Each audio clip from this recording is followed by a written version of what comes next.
trick that. Yeah. Shade Langland. Shade, exactly, with Langland.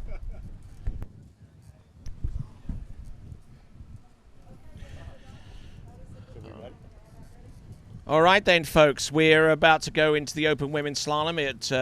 We're getting the boat and everything situated. There's our running order. We've got Brooke Baldwin on the water first, followed by Ellie Nicholson, Manon Costard, and Regina Jaquist. We take two from this field and advance them through to the head-to-head super final. That is for the open women. We'll publish the open men for you in a short while, but I tell you what, we've got some great skiing to come.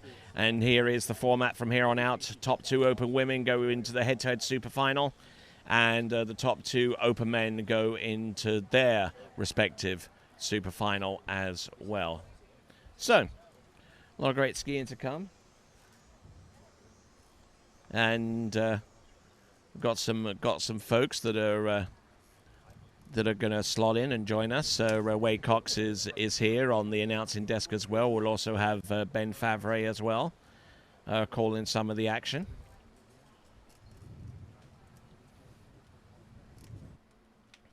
And here we are. There we go. There's me. My name's Tony Lightfoot. He is Wade Cox.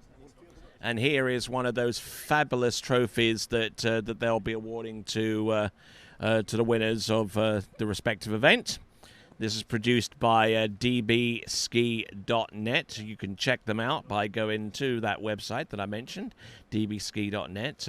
Beautifully handcrafted and well-appointed decorative skis. Yeah, I actually know Rick, the owner of the company, and he does just unbelievable work. I mean, this is like a piece of art that you'd want for your house. Yeah. Okay.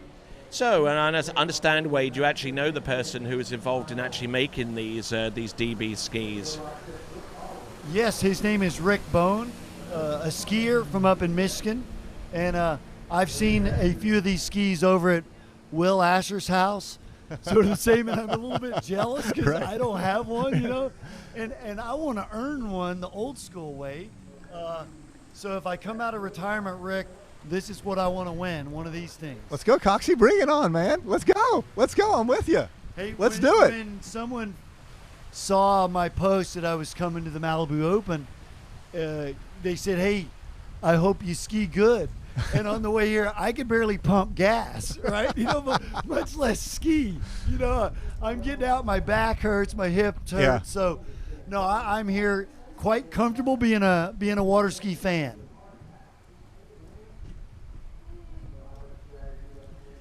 All right, so is the fin on that trophy adjustable? It looks a little shallow from here.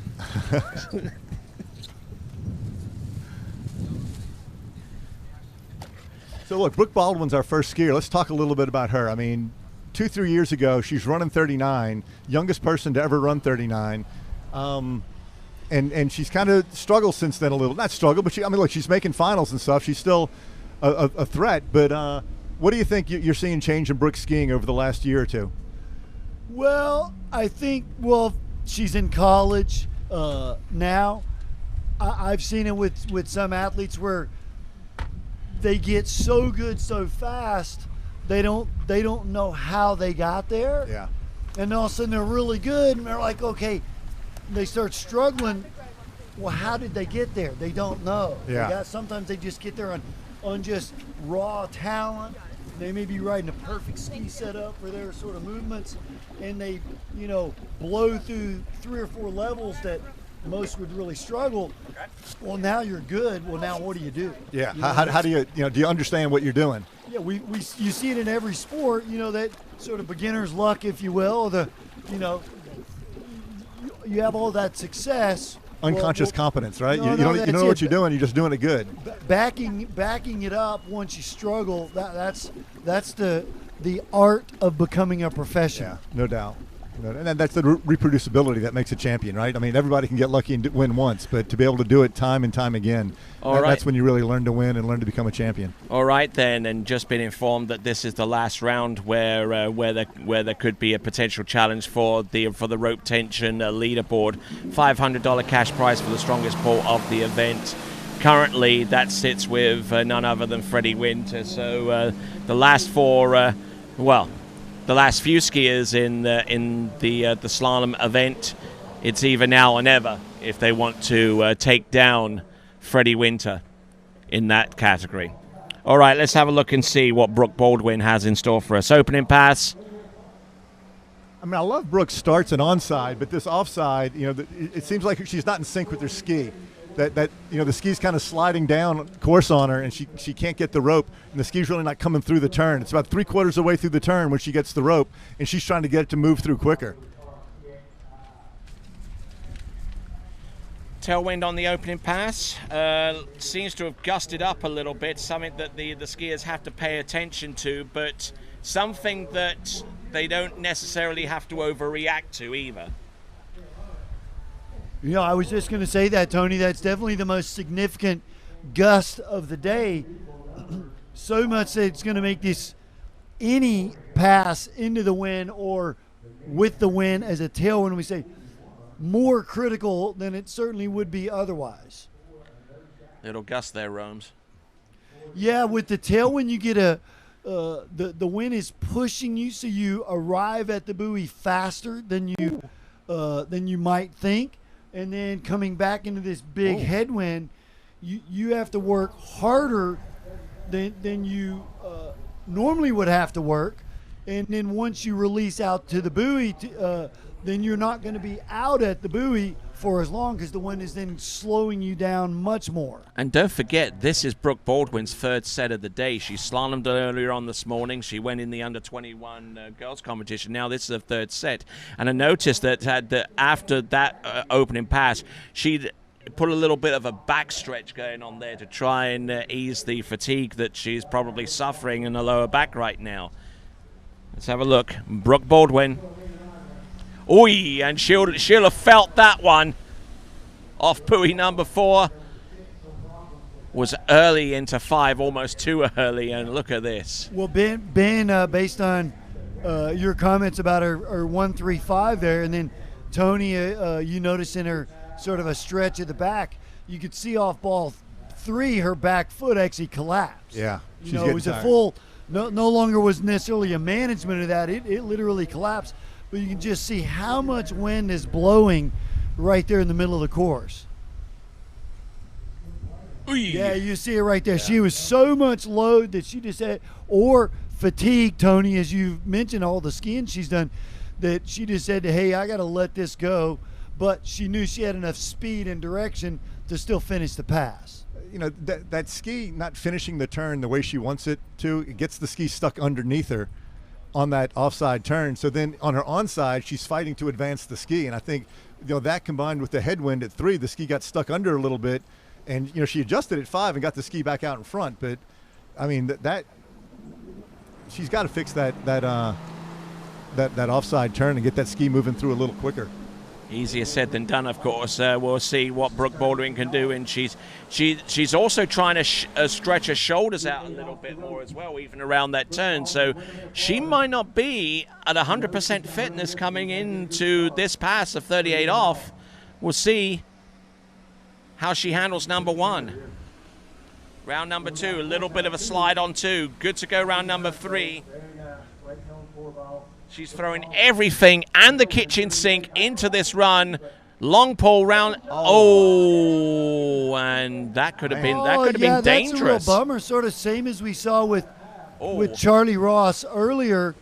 We saw her get outside 6 and then try to shut her momentum down too fast, and the ski inside outed her. And it definitely created a she fell over dangerous the rope situation. Too. Yeah, she fell over the rope. I hope it didn't get her. Okay, it looks like she might have gotten a little bit of a rope burn, but nothing or at least from this perspective, nothing significant. Let's take a look. We'll take a little look at that instant replay to illustrate what we meant by that. But let's have a look. And for a good majority of this pass, she looked all right. I mean, granted. You look at Brooke as an athlete, right? You kind of break it down into four things, right? First is, does she have the body, right? Physically, is she strong? Her strength to weight ratio is through the roof. Is she mentally tough? Does she have good technique? Yes. I think the thing she's struggling with right now is her equipment, getting her ski synced up with her style. And, she's just fighting it right now. Oh, that could have been nasty.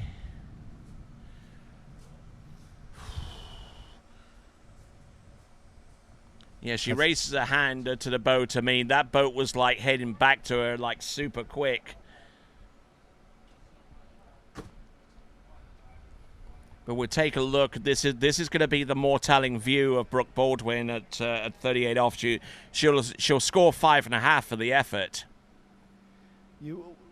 Whether it's her the challenge of getting her equipment set up properly, or she's not taking the right amount. Ouch! Yeah, oh my word! Yeah, that's really scary. No, that wrapped scary. around her neck.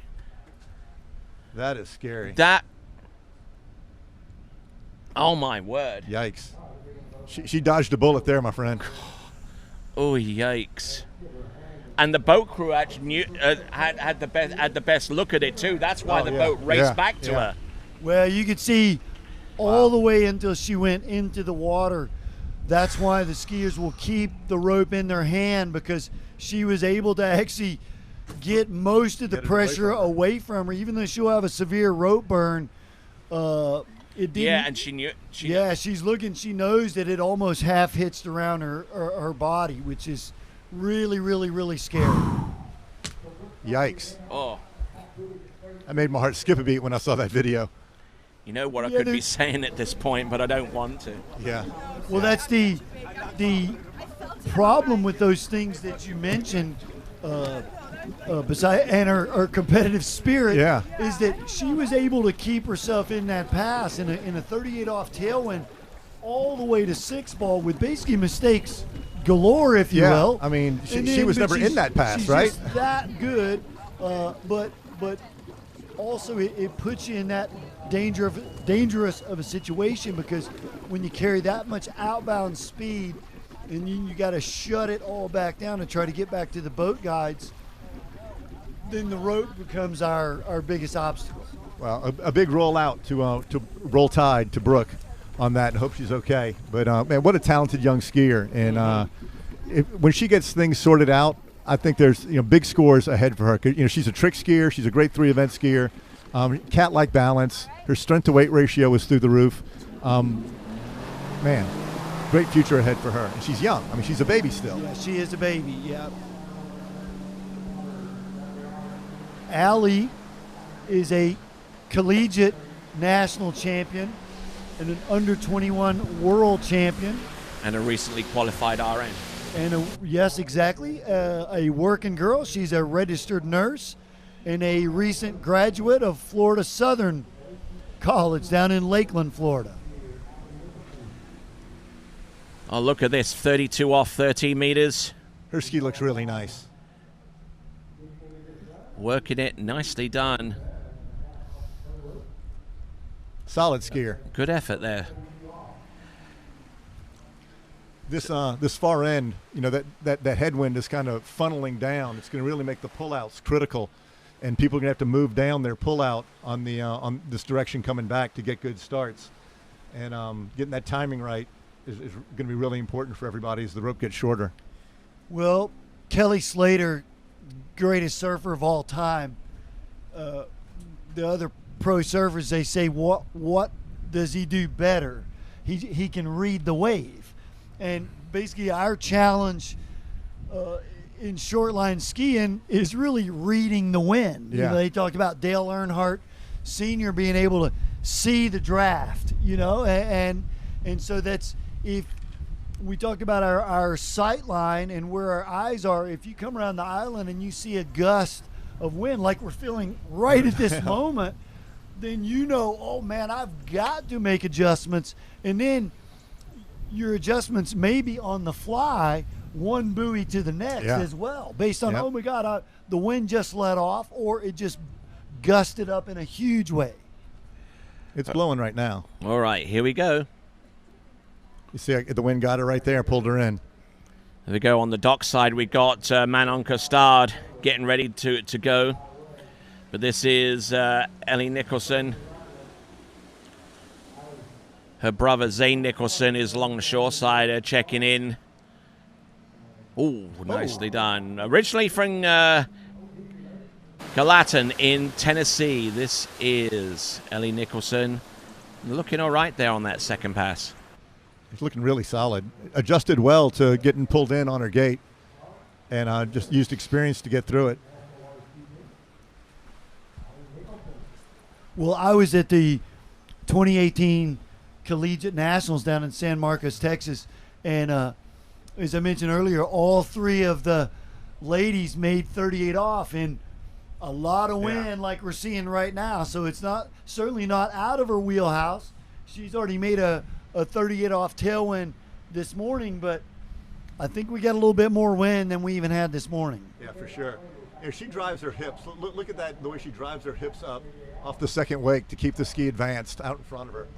That's another one of those signature moves that you see the really good skiers do, is, you know, advance that ski through the wakes and keep the ski out in front of them, not underneath them. Well, I say to all my junior skiers, watch the pros, because once they release from the second spray line, they're always moving forward and up. Yeah. They're getting their hips are going outbound, and they're getting taller, moving up right over the center of the ski. Man, great width there at one ball.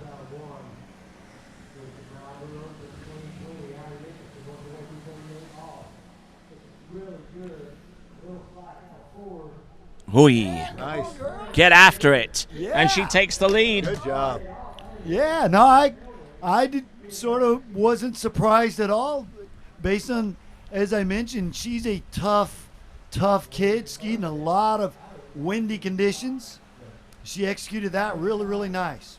Wait, did you see how she stayed on her right side through the right-hand gate ball to keep her direction moving out? I mean, that was really, really good the way she did, and created a lot of width at one ball. Well, she is not very big. Right. She not only is she not very tall, she doesn't weigh very much. So she has to manage that outbound direction where if you're 6'6" like Parrish or T-Gas, well, man, it's really easy to sort of extend and get out there. But as small as she is, she's got to sort of keep that direction going, and she does an awesome job of doing so. I've lifted bags of concrete that weighed more than her. The thing to watch here is, she had the experience at 35. She felt that wind. Can she pull out a little bit later, keep that width so she can get on the right line here at 39? Yeah, because won't be a whole lot of gate glide. No, your window is getting shorter and shorter and shorter. So she has to nail it. Okay, the significant portion here, the point here, whatever score Ellie Nicholson puts out sets the bubble. Good pull out. Beautiful. Round one. Round two, and gets the 2. Yeah, no, that's a good score, though. That's a good score. Good score for Allie. Yeah. 2 at 39. So the we're running a straight-up format where 4 semifinalists and the best 2 scores will move into our super final, which will be head-to-head. A little quick there, huh? A little quick. If she could have waited. Whoa! Hang on a second. Hang on a second. We're going to take a look at that replay again. Really close call at ball 2. We'll see what the judges have to say. All right, let's see if we can take a look at that replay again, because she was extremely close to buoy number 2. We'll try and get a frame by frame on this one after number 1. We know that she got around number 1. No worries there. But look a how far up bit the boat down she course. is. But Ellie Nicholson, now frame by frame here. Bump, bump. Oh, there we go. I would say That's it's a 2. I can see orange inside of her binding. That's right over it. There. Oh. Yeah, maybe not. Maybe I've seen not. that one called as Yeah. one on a previous occasion. Yeah, no, exactly. We'll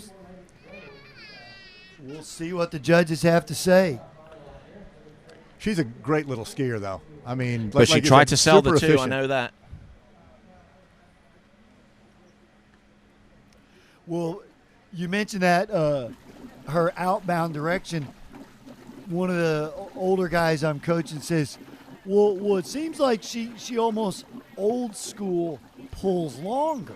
And I said, no, man, she's not pulling longer. She's just managing her outbound Right. direction because she ain't 6'3". Right, she you has to know? get there, right. Yeah, she has to do that. Yep. And what I always say to my skiers at home is if you find a pro skier, like if you're a small lady and you're a lefty, yeah, watch a lot of YouTube of Allie Nicholson ski. Right. You know, if you're a very large right foot forward male skier, hey man, there's like Fred Winter or Will Asher. You go, hey Yeah. man, look at those T-Gas. guys. I mean, one of Exactly. those guys. I mean, So you pick one of those and you watch what they do, and watching a lot of video of the pros. Don't watch yourself all the time. You won't learn anything. Watch it from yourself. Watch the pros Yeah. do it. Here comes Manon Costard at 32 off.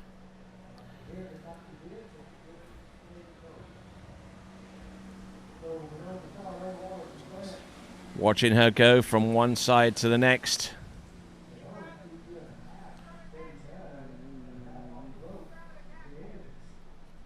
I just love watching her ski, though. She creates so much space and then moves so well through the back of the buoy that I've had other skiers ask me, how does she get stacked so early out of the buoy? And I'm like, well, she's good. Like right there, she's stacked. Yeah. Literally a half a ski length inside the buoy line. Right. She's already stacked. You So know, she just carries all that momentum into the center line as the ski keeps gaining angle as Yeah. she goes. she's a female skier that skis more like some of the guys, right? I mean, she's a little more powerful, a little more dynamic. Her style reminds me a lot of Will Asher. Like she's like a female Will Asher. You know, the knee compression. You know, you can tell that I don't know who she watches, but she has some Will Asher kind of style and technique to how she rides the ski. All right, then we see Regina Jaquist on the dock getting ready along with. Trying to figure out who that is. That might actually be. It is Thomas de Gasperi. I see his wide-bodied ski on the dock side. Cooling the engines. I mentioned earlier, if you watch these pros, they'll go through an extensive warm-up. And they're both Malibu team skiers. And they get their heart rate up, and they get the blood flowing, and then there's that little bit of cool-off period. You jump in the lake, especially on a hot day like today, it really soothes you. 35 off for Manon Costard, I beg your pardon. If you're skiing in the north of England, like up in Teesside, maybe you don't jump in the water before you ski. Right. No, especially in the River Tees, it's pretty polluted anyway. You know, for a lefty, she's really symmetrical. I mean, she's a lefty that skis like a righty, huh? No, exactly. That's what I was leading into. Is I just really have enjoyed watching her ski over the years. You mentioned her compression, but yeah, I just love how tight she skis. Yeah. How she finishes in a really, really awesome stack position. She's ready for battle when she finishes. Oh, She's yeah. not in this delicate, finesse position. No, you could punch her at that stack position and she can punch back. Oh yeah, she's solid. She's very solid. All right. And she's very balanced. You know, she has great balance of her body and space. All right, The ski's always in front of her. 2 passes under a belt, now getting ready for 38 off, 11.25 meters.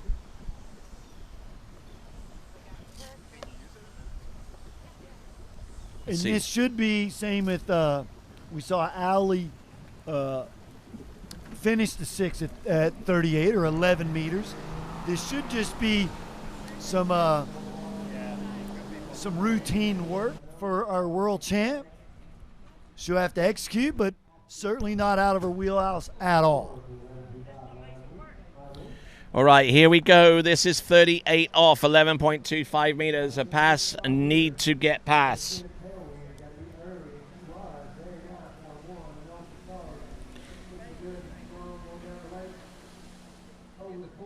Oh, look at this. Jumped up a little bit on 4, round number 5. A little bit of snatch on 5, getting round number 6.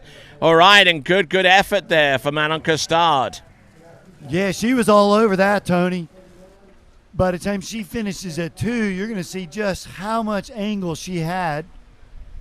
And I'm talking about the space and then how tight she is to the back. Look at that. Just awesome. And then look at that. Backside 2 ball. Loads of space into 3. She used her extension well. And we just saw the safety check there at ball 4 going, well, I've got this beat. Need to manage it. And then used her skill and technique at 5. And then no worries. So she's got a ski beyond.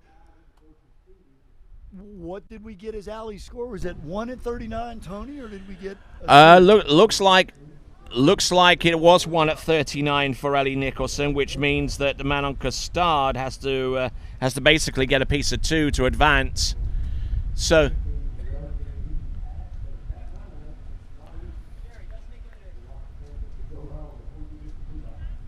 now we've got Manon Costard needing to get a piece of 2 to advance to the final. See what she gets. Round buoy number 1. There we go. This should do it. And it does. Oh, and buoy getting a play on buoy number 3. She makes it through to the next round of the competition with that partial score on 3 buoy after getting the 2 necessary to advance through to the women's slalom super final. I love seeing that smile. She skied it smart. She actually had a really good gait for all that wind. She had plenty of speed. But she skied like the world champ that she is. She safety check 1. Said all I've simply got to do is get outside of ball 2, which she did. Look at that knee compression. I mean, that's just excellent. Excellent. And then here she's just getting a little bonus footage. And she thought, well, I might have a go and have a huge dig at 3. Go for the home run, but as we saw the smile, she knew she already had enough. She can enjoy it now. She'll advance to the super final, which will be coming up later. Yeah, save your energy for the super final. Do it when it counts, right? You can't win in the qualifying.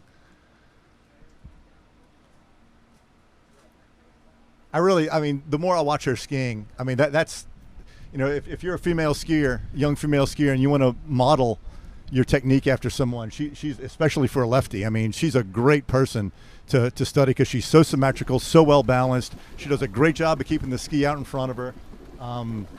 Really nice, really, really nice. Well, and because she does all that so well, she's able to use her athleticism, which she has. Right. Oh, you can tell she's an athlete, right? Yes. She's like a cat on the water. Yes, absolutely. So Regina lives at Santa Rosa Beach? Is that? Yep, Santa Rosa Beach. Operates her own compounding pharmacy. Yeah.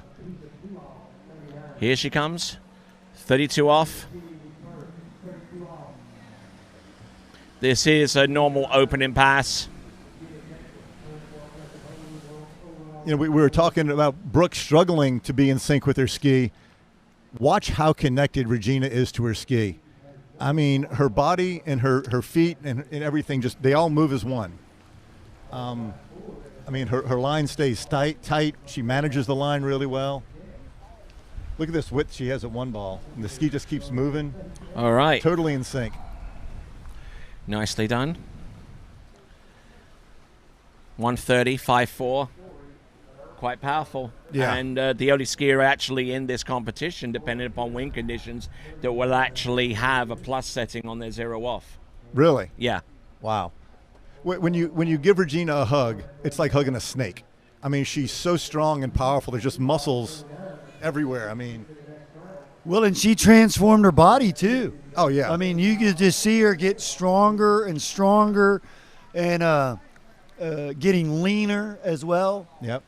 I think she made the commitment a long time ago by saying to herself, if I can't slalom well using finesse, let's see if I can get a little bit stronger and try and work the deal that way. No, we sort of saw that, with Andy Mapple. He not only was he really, really good technician, he rode a really good ski, But man, he got the whole field to another level of fitness because he simply did that. Yeah. And so Regina's sort of laying down the statement, well, if you're not going to be as fit as me, you're going to have your hands full. So connected.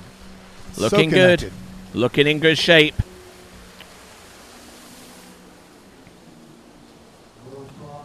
No fault in the effort on that particular run there at 35 off. That is Regina Jaquess. Well, you mentioned, Ben, being so connected. So what that connection allows us to do is to be efficient with our speed, and then the line control, center line out to the buoy, becomes way more manageable when you're in that stack position right there. Where if we've got dysfunctions on either our angle on the gate turn in or our body position, then it just takes a huge toll on our body as soon as we get past center line or on that second spray side.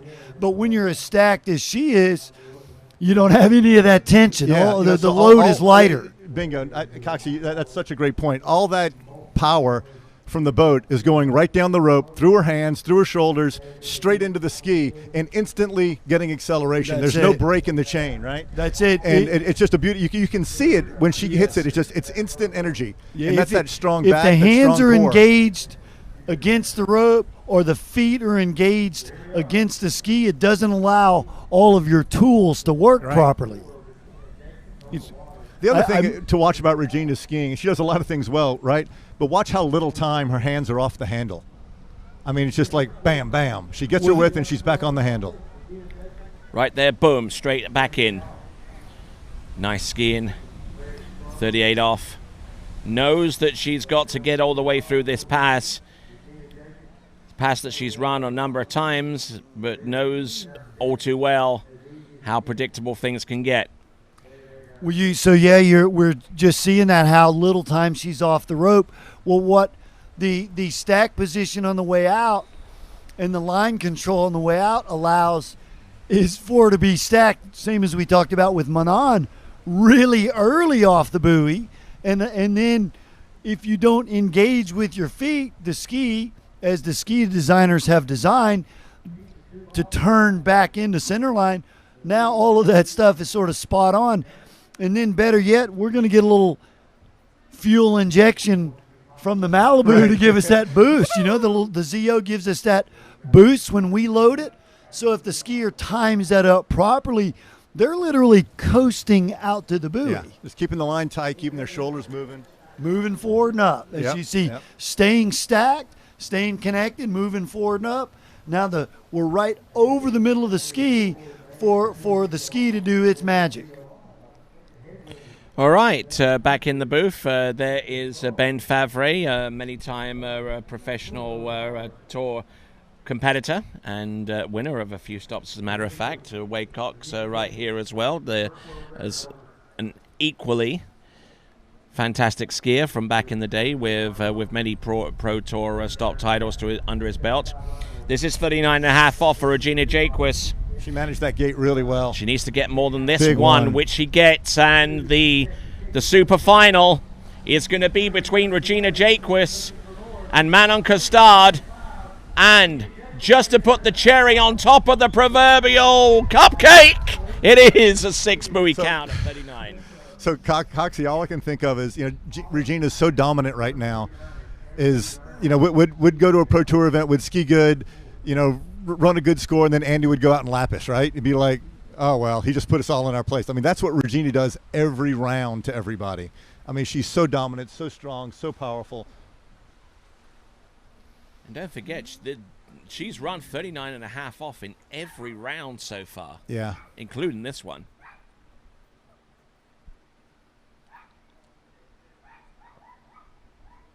Knows exactly where she is on the course at any given time. If she's behind, she's got strength in reserve to make it up. If she's smooth, she'll stay there. And great. You watch some of those turns, the ski wasn't perfect. No. But she finished every one of them with the ski out in front of her, and she could get against the rope and get across. I mean, every time the ski was out in front of her before she put load on the rope. Alrighty, Roo. So if you ever get a chance to ride and watch the pros, the pros don't fall very much. Maybe Fred Winter, take him out of the picture, but the pros, they're so aware of where they are over the ski that they're able to, as I say, just simply finish the turn with the handle in your hand. Right. You know, so you can get to the next buoy. And Regina's made a living doing that. I've seen her at tournament after tournament run those 39s like you just mentioned, where, hey, man, the tip was in 6 different places on 6 turns. But the score, 6 buoys. 6 buoys. Yeah. This is good. Oh, does she make it round number 2, I wonder? Let's take a look. I don't think it matters. Not really. I mean, she's through to the next round, but let's have a look. Ooh. I think it's 1. Honestly think it's 1, guys. Well, I don't know. She's 5'4". We'll give it to her. We've got 3 old school skiers up here. When we were kids, there's no way in the world she would have even challenged the buoy, because they were inflated way more, they were way bigger, and they were floating much higher. So it was like a trifecta of bad stuff going. And now the buoys have water in them. They don't have very much inflation, and they're half sunk in the water. So so it's really for safety, for the skier's safety, but it certainly makes it more of a judge's nightmare. Yeah, indeed. And there are some situations out there where, if I can imitate a Boston accent, some of those buoys were inflated wicked hard. Yeah. Oh, it was crazy. Yeah. And we'd go across the pond, and it's like the Europeans wanted to penalize us Americans. So not only were the buoys huge, but now the water's really cold, and now the buoys have gotten really hard. So yeah, hitting a buoy, and the same with gates. You didn't need a video cam to know if you made the gate or not. It was the size of a beach ball. Well, if you hit it, you were up against the shore, exactly. Right? You're like yard sale. If you were Allie Nicholson size and you hit the right-hand gate, it was a yard sale. You're correct. All right, then. So we've got the Open Men's Slalom starting list. We've got Cole McCormick. It's like the United Nations. Look at this, man. We got Canada, Italy, America, Great Britain. I mean, this is awesome.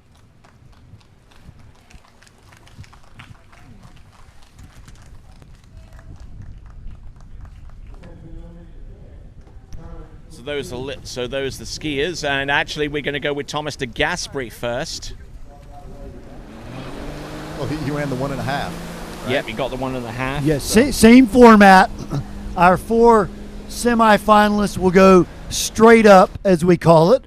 All 4 based on their seeding from the prior round. And the top 2 scores will advance to the super head-to-head final. You know, T-Gas is the only one doing that one-handed gate, but he's so consistent with it, huh? I mean, and he does it different than, like, say, Jamie Bouchain did, or any of those guys. He's a little more vertical. He doesn't swing it quite as much. It is a little bit more like Terry Winters, a little bit more of a hybrid one-handed gate. Camille used to do one back in the day like that, where it's not near to the extreme that Marcus or Jamie were doing it. And, you know, I mean, slalom skiing is not immune from trends and other stuff taking place. I mean, I knew, like ages ago, a lot of people were advocating that you ride with a double boot and just ditch the Fruit Loop and also go with the one-handed gate shot, because everyone was telling you it was better. It was better than the 2 hands on. And then you've got guys like Freddie Winter who tried both, you know, for a while and skied okay, and then migrated back to the old Fruit Loop and the 2-handed gate shot. Yeah. You just got to figure out what works for you and get good at it, right? Yeah. Well, and also as technology changes, the boats have gotten much bigger, stronger, more horsepower. The ropes, we used to use a 60 strand, now we use an 80 strand. So as our skis get faster, lighter, well then, yeah, maybe the way we're connected to it might change as well. Yeah, without in fact, I mean that's what I've spent the last 2 years doing is relearning how to ski with zero off because all these guys grew up with it, right? I mean they kind of naturally knew how from day one. We had to kind of relearn what to do and how to do it, when to do it. Oh, look at this, going cross course, fantastic effort. Boom. Round number 4, setting himself up for 5. Yeah, oh, he's got this. He just nailed that. He nailed that. He nailed his ball 135, which that's always a nice way to start. And then you see him, he rips 4 here, and he's so early out at 5 that he actually had to wait on the ski to turn. That's a very cool feeling, and you got to be really good to be able to be that early. Well, to maintain your width that long in a headwind like this, I mean, it's short rope. He came off the handle a little early at 1. Oh, but look at how he connects off number 1. Aerial edge change into number 2. Look at that compression and edge change into 3. That's just a thing of beauty. No, I love that. Look how tight he was to the backside of 3. And then he got all of 4, as we would say. And there's where he just had time to wait at ball 5. Chill. Yeah, just cruise through it. Exactly. And yes, and spends his time in Florida during the winter months, and then after about Memorial Day weekend, travels back to Italy to his native Trentino, where he helps run the ski school along with his father in the beautiful, crisp, crystal clear water of Lake Trentino, with the back-to-back slalom courses so clear you can actually see all the way through to the bottom. Yeah, I would say he's living the dream. Right, huh? That's the Drake White song. Here we go. Good 2-ball. 39.5 off. Oh, good knee compression. Ropes this pass. Nice. Oh, a little job. dip with the shoulders, but yeah, he's good. I guarantee if you ask T-Gas, that gate in 1 wasn't what he wanted. He said, okay, I'm going to run this pass at 2, and he nailed it. And he knew out of 2-ball that this was over. Yeah, I didn't have any lack of confidence for him making this pass. I mean, he knew right there, even when he came out of 1, he's like, man, I already got a lot to work with. He backsides 2 and basically finished the pass. Yeah. As you said, it was over. 3 to 6, he's just managing it. So, you at home may see that and go, wow, he was back footer a bit loopy at 4. Yeah, because he's so good, he realized he was that early. He had that time. Right, that was by design. now I've noticed that between a lot of these competitors, they have different preferences in terms of gloves as well. Because I mean, I know back in the day I wanted like the roughest, hardest wearing glove that you can find to grip onto that handle. But some skiers have actually gone back to the Ameripalm gloves. Oh, so there's a gate review. There's a deferred gate review on that particular run. We're allowing Thomas de Gasperi to continue skiing. But if that gate review is negative towards Thomas de Gasperi, then that is his set done. Here we go. This is 41 off. Round number 1. Boom. Round number gets round 3. Hey, so while we're waiting on this gate review, for those of you that don't know what we're talking about, we actually have a camera now on the gates. The start entrance gates. You see the skiers swing out wide to the left. They come back through to the right. Right there, there's a set of orange buoys that the skier has to go between. Same as if you're, to make it simple, like the long jump. If you go past the footboard, you get penalized. Well, they're reviewing that video of his 39 or his 10.75 gate to see if he's going to actually get this score of 3 at 10.2. All right, then. So we're just waiting on that gate review based upon the pass of 39.5 off. And while we're doing that, we've got Cole McCormick of Canada about to take to the water. And Man, when you... I thought he was going to get further down out of that one ball. I really liked the way T-Gas managed that gate, came through, good, carried his speed in. And he turned 2 pretty tight. So I thought he was going to get a bigger chunk of that.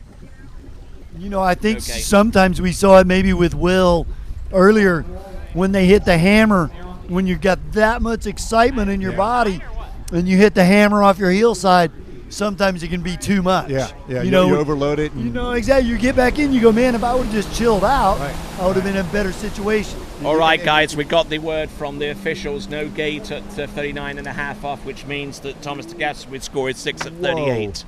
Wow, you know, when I was skiing with T-Gas last week, he was missing his gates, but he'd just gotten off the plane from Italy, and I kind of chalked it off to, just needed some sets. But I hate to see that happen to anybody. No, that is a real shocker.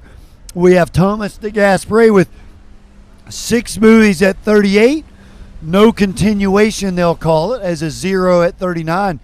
So that really, really opens the door because we're now in a 3-for-2 situation. Right, exactly.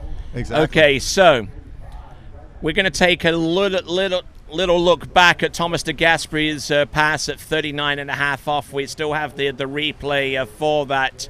We'll see if we can we bring that up in just a moment or so. But Cole McCormick, 35 off opening pass. The minimum starting line length for all of our competitors is 35 off. Coxie, I know Cole wants to win this tournament, but I tell you what, this kid has really served notice. I mean, he's won no matter what. Yeah, no, without a doubt. Here is Thomas de Gasperi. Yeah. Oh, yeah, wow. There we go. Great call, judges. And that camera work, Vinny upstairs, Ricky, thank you guys. That is unbelievable. Of course, I'm talking about Vince Stadelbar, the owner of TWBC, the Water Ski Broadcasting Company. And we've got Johnny out there running cameras. Man, we've really, really, really got a nice show to watch here. T-Gas knew, right? He knew. But back to Cole McCormick. I mean, this kid has really served notice, and really proud of him. I mean, he's a winner this weekend no matter where he finishes. But the way he's skiing, who knows? I mean, he could bring it home, which would be awesome to see. 38 off.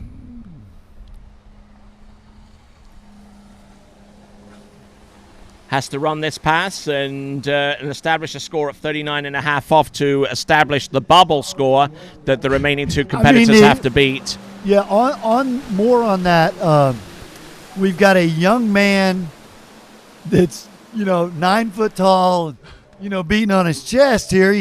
And then we've got Nate and Will maybe not at their best right now. Right. So they're both showing maybe some signs of vulnerability. So for this guy to step up with his chest out right now, I mean, door's open. I mean, what I'm seeing is from round to round to round, his body language changing, right? His presence, his confidence. He's skiing. I mean, he dominated that pass. I mean, he's skiing that like a seasoned pro right there. I think he's settling in more and more with each round, getting more confidence and saying, "I got this. I can do this."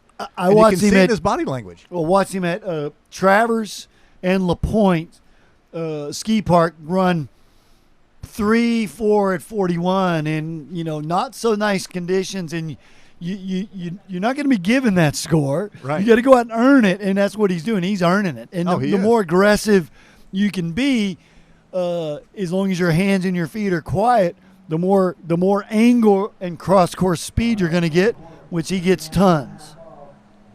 All right, here we go. We've got Cole McCormick of Canada, assuming maternal citizenship from Canada. He lives in Central Florida, along with Susie McCormick, Ricky McCormick.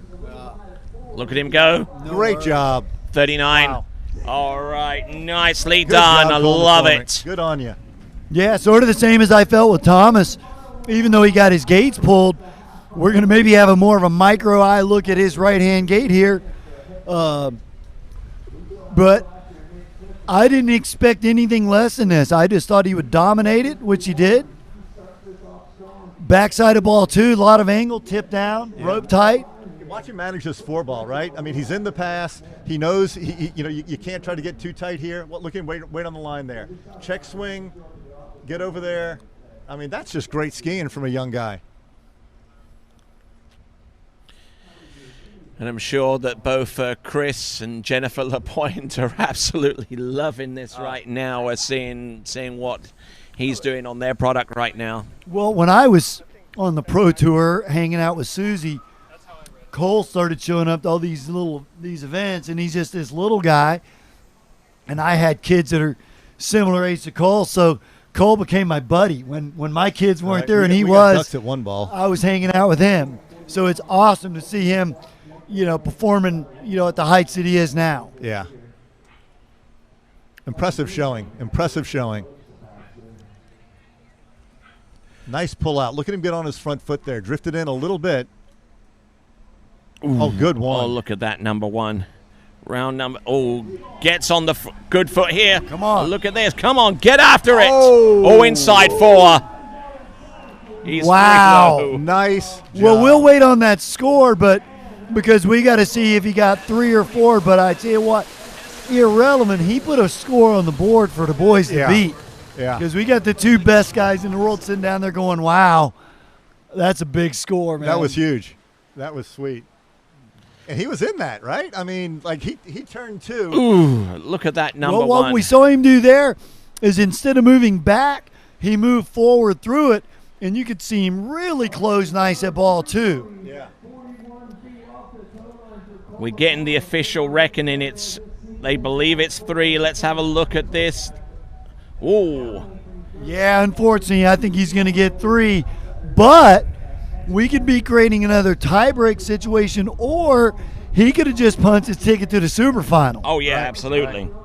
Well, and look, the Coxie, you know this. The difference between 3 and 4 isn't one buoy. It's a lifetime of training, right? I mean, it really is hard. I mean, you can get to 1, 2, and get to 3, but to get to 4, the mentally, physically, everything. You're exactly right. That's where, and we saw that with the qualifying round yesterday.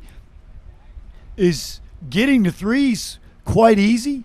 Getting to 4 is quite monumental. Yeah. And at 38 and 39, getting to 4 is easy. Yeah. All of a sudden at 41, it's a Your totally margin of different error ball is so game. small. Yes. All right, and coming in at 35 off, this is Great Britain's Will Asher, 2-time World Slalom champion, many-time medalist in the World Championships, many-time Masters champion, US Open champion, Pro Tour champion. Fantastic effort, and has also excelled here in the Malibu Open on previous occasions. So, if Will hasn't been training, he should train less, because this not training is really helping his skiing. He looks awesome. I know. Well, he's definitely skiing less and less the last few years. He's getting smarter, managing his body better. But I sort of went from being that Cole McCormick with your chest out and having all that confidence to being later in life, and you're managing your body and some pain, and you're thinking, man, I hope these guys don't get any better, because this is getting harder. The very cool thing is Will still really, really enjoys his job. Does it with a smile on his face. He's just a pleasure to be around, and I've been around him for the better part of 20 years now, and just a great kid from a great family.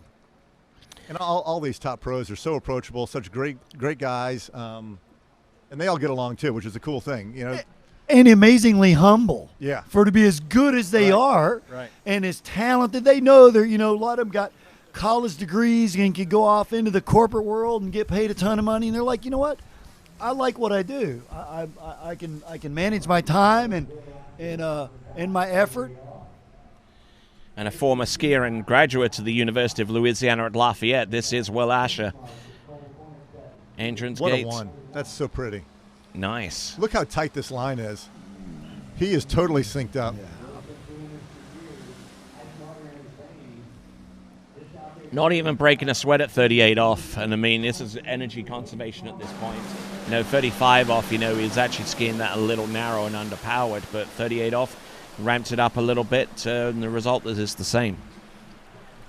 He's skiing better as the tournament goes on. Well, most of the time we talked about that, Ben, when the juniors are here this morning, and then a couple of those juniors like Allie and Brooke got to ski again.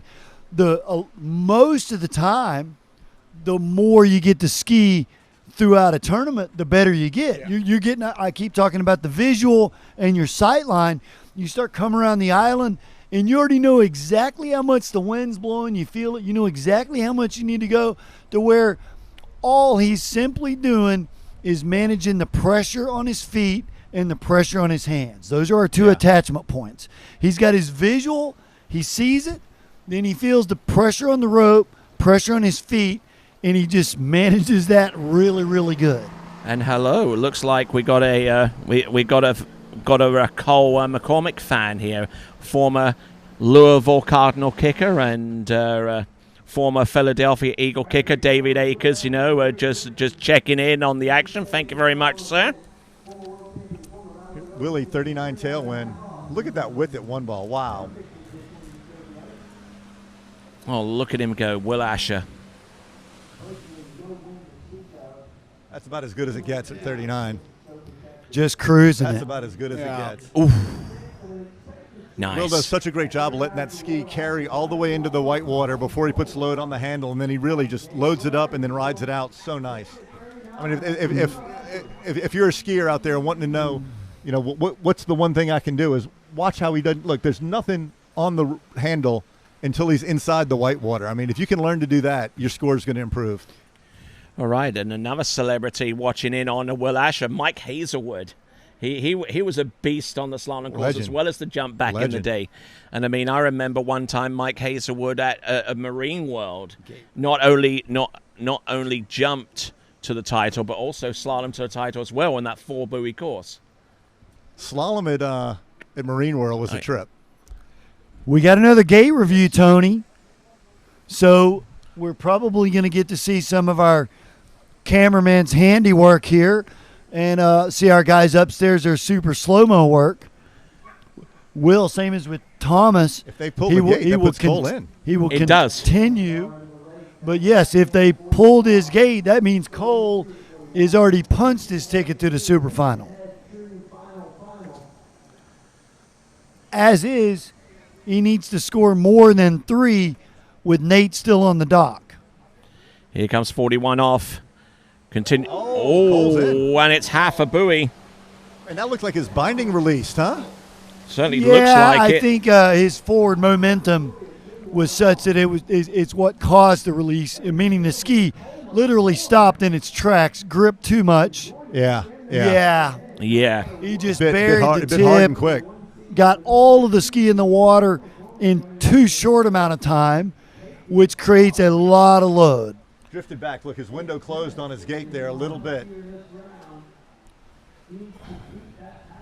So that puts Cole McCormick into his very first Malibu Open Super Final. Wow. Congratulations. Great job, Cole. But it's not quite all over for Will Asher yet, because depending upon his gate call, he could still be in the running to make it through to the next round of competition. We'll see if we can find the footage on that one. But in the meantime, we've got Nate Smith about to take to the water to see if he can punch his ticket through to the 2-skier super head-to-head final. So, Nate Smith, his strength-to-weight ratio is just through the roof, right? I mean, the guy isn't like a big, burly, strong guy, but he's kind of like one of the American Ninja Warrior guys. Like, I guarantee if you said, Nate, do some pull-ups, he'd sit there and do as many pull-ups until you got tired of watching him. I mean, he could just go up and down, up and down, up and down all day long because he's, so long and efficient. And one of our good skiing friends from the Dominican Republic, Robert Pergozzi, has checked in. He was wishing he was here in the low country skiing now. Yeah, we missing you, Robert. Love watching you ski, man.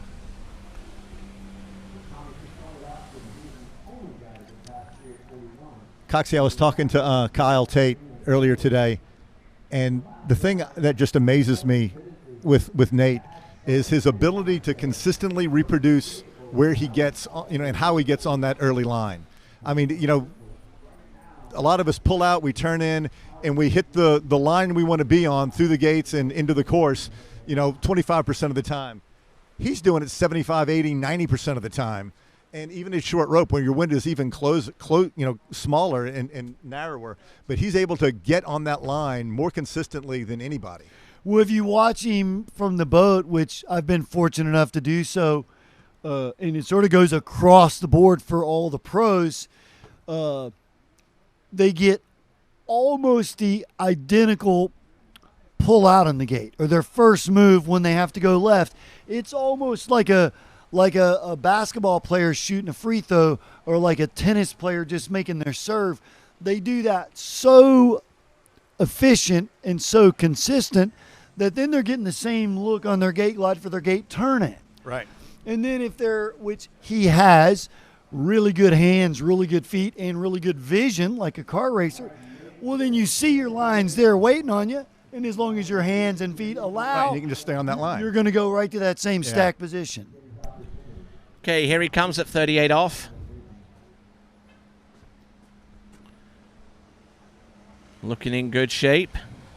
We just saw our bonus for our strongest pull, Tony, and Yeah. I would think that Freddie Winter would still be in the lead at this point. Yeah, and this is the last skier that could potentially challenge it, although having seen his stats up to this point, if it got any closer to Freddie Winter, it would be amazing. But I think Freddie Winter standing head and shoulders on top of everyone Freddie else. also wins the fall of the tournament. Slalom fall, at least. Oh, yeah, absolutely. He's going to be feeling that tomorrow. But certainly not the crash of the tournament, I can guarantee you. Yeah. But look at Nate Smith, dialed in. So right there, for you guys watching at home, when he finished at 2, there was 0 foot pressure on the ski, and then 0 bicep or shoulder pressure against the handle. So then the ski just simply continues to carry in its forward momentum, meaning he's going to end up in a better leverage stack position to create speed. And because he doesn't slow down, Yeah. he doesn't have to speed back up again very Yep. much. Yeah. You know, there's not a whole lot of throttle after he He makes his manages first course pull speed out. really well. He doesn't go really high, doesn't go really low. He manages his course speed. Pressure control, right? He has a great sense of pressure control to maintain the line I'm on. How much pressure do I need to get there? Looks like the call for Will Asher is half at 41 off, which is the score that Nate Smith has to exceed in order to make it through to the 2-skier head-to-head super final. Coxie, we were talking about Regina and how efficient she is with the rope going through her hands, through her body to the ski. Nate also, right? I mean, there's like it's instantaneous. Yeah. The boat comes on and the energy goes straight into his ski and he's gone. There's not a fraction of a break.